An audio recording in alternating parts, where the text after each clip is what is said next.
দোয়া কবুলের 5টা শর্ত, এই কথা বলে আজকের আলোচনা শেষ। এই যারা বলেন দোয়া কবুল হয় না, দেখেন নিজেদের সাথে মিলে কিনা। এই 5টা শর্ত যদি পাওয়া যায়, মুহূর্তেই আপনার দোয়া আরশে যে নক করবে।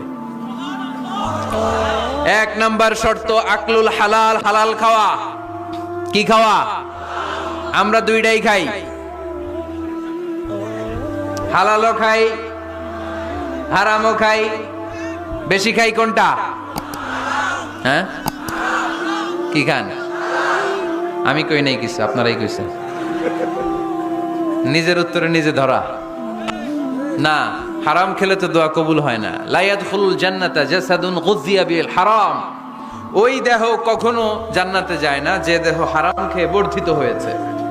কেন দোয়া কবুল হয় না? মিলিয়ে নেন নিজের জীবনের সাথে, জাস্ট একটু মিলিয়ে নেন।